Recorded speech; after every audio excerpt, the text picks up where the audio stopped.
La mauvaise série se poursuit pour l'OL. 2 défaites, 1 nul sur les 3 dernières journées de Ligue 1. Lyon est également éliminé de la Coupe de France. C'était contre Lens au tir au but.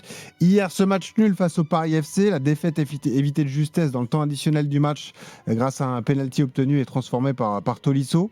L'OL au cœur d'un marathon de 7 matchs en 22 jours. Alors, Paulo Fonseca a largement fait tourner hier. Il a mis une attaque Karabec, Mera et le jeune Rémi Imbert qui vient de signer son contrat pro aujourd'hui. Tolisso, Hendrik, Yaremchuk et Narté étaient remplaçants au coup d'envoi. La conséquence de ce nul, c'est que Lyon a perdu la 3e place au profit de l'OM. Même nombre de points, mais meilleure différence de but pour les Marseillais. On ouvre le procès ce soir de Paulo Fonseca et de son turnover excessif. Un procureur, c'est monsieur Eric Dimeco. Bonsoir. Bonsoir. L'avocat de Paulo Fonseca, c'est Jérôme Roten. Bonsoir. Bonsoir. Et le juge, c'est Christophe Dugarry qui n'arrive pas à se décider.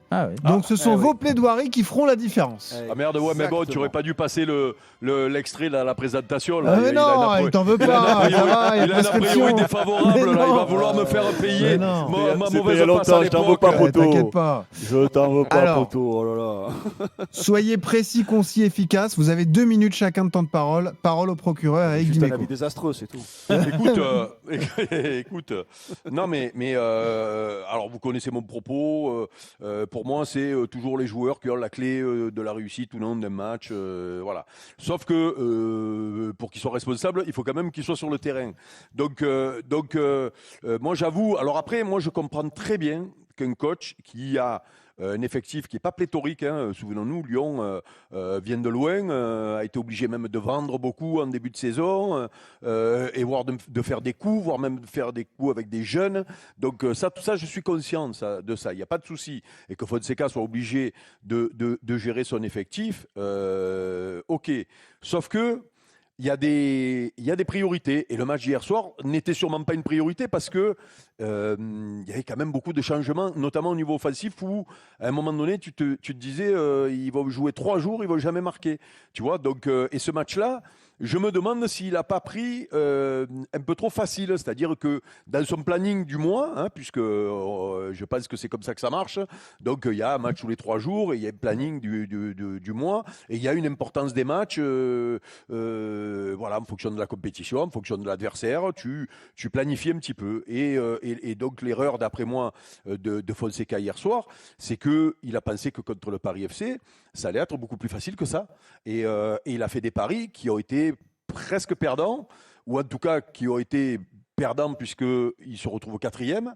Et qu'à l'arrivée, malgré tout, cette 3e place pour eux, alors je ne vais pas dire qu'elle est vitale parce que elle n'était peut-être pas programmée en début de saison vu d'où ils venaient, mais maintenant qu'ils sont là-haut, elle le devient vitale parce que faire la Ligue des Champions l'année prochaine, ça change le projet de Lyon, ça change le projet de Fonseca, ça va changer l'équipe de Fonseca, ça va changer la valeur de ses joueurs.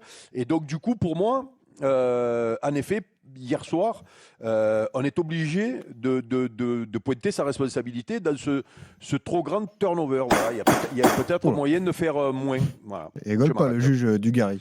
Ah ouais, non, le juge Dugarry. Parole à la défense, maître Roten. Sur les têtes. Ah ouais.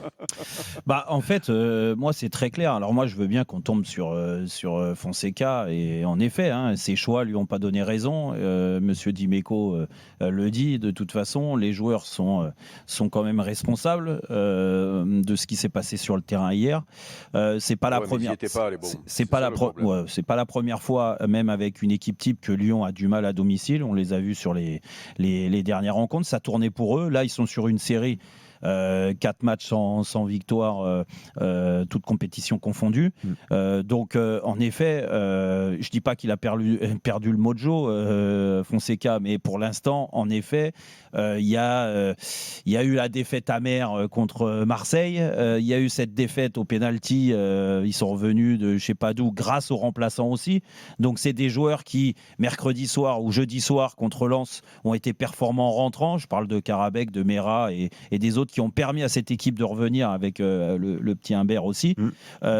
Et aujourd'hui, hier, parce qu'il est mis sur le terrain, parce qu'il est aussi dans le turnover en se disant, bon, bah écoute, on est au 37e match de la saison, 38e match de la saison. Ils vont finir la saison peut-être à 50 matchs. Je leur souhaite même plus s'ils vont plus loin en Europa League, avec un effectif, et M. Dimeco le dit, qui est restreint au début de l'année, avec des joueurs qui ont beaucoup joué, avec des joueurs dernièrement qui se sont blessés assez longuement, ou des mecs qui n'arrivent pas à revenir des blessures. Fofana notamment. Le dernier en date, c'est quand même l'attaquant Soulch qui était au top dernièrement, et là il s'est blessé musculairement, donc pendant 2-3 matchs encore, et on sait même peut-être plus, il va pas être là, donc ça rabat un peu les cartes offensivement. Faire enchaîner les matchs à chaque fois amène forcément des blessures et puis de la contrariété aussi. Tu es le premier à dire que tu préfères jouer que t'entraîner. Oui, mais sauf que moi, il faut qu'il arrête de me taper sur la chatte, quand même. Il ne laisse rien passer. J'ai du mal à tomber sur Fonseca parce que si c'est toi, pas nous. parce qu'il fait 2-3 changements parce que sur la rencontre d'hier, il faut pas penser qu'il a changé toute la moitié de l'équipe. Il a changé des joueurs qui étaient en sur-régime. C'est l'attaque, Jérôme. Et tout ça. Non, mais l'attaque, peu importe. Vera, Karabec. Non, mais le petit Humbert. Le petit Humbert. Tout le monde me dit, oui, c'est une pépite, il mérite de jouer plus et tout. Vous étiez les premiers, après son but contre Lens, à le dire. Là, il le met. Me dites pas qu'avec cette équipe-là, ils ne peuvent pas battre le Paris FC. Le Paris FC a fait. Non, mais le Paris FC a fait. Contre le marteau, il t'a pas sur sa tête. Je finis juste là-dessus. C'est que. Moi, je veux bien qu'on me dise, oui, les joueurs et tout ça, il faut qu'ils jouent, mettent leur équipe type, mais il a aussi une vision sur le long terme la semaine prochaine. Et jusqu'à la trêve internationale, il va y avoir 5 matchs. Oui, je te dis. Le match le plus facile, entre guillemets, c'était bien celui d'hier, on est d'accord.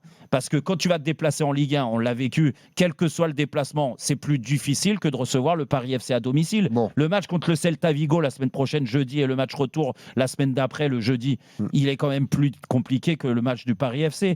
Donc là, il aura besoin peut-être de toutes ses forces vives. Donc je peux comprendre ce turnover. Malheureusement pour lui, c'est qu'un match nul hier. Qui a convaincu le juge Christophe Dugarry alors ?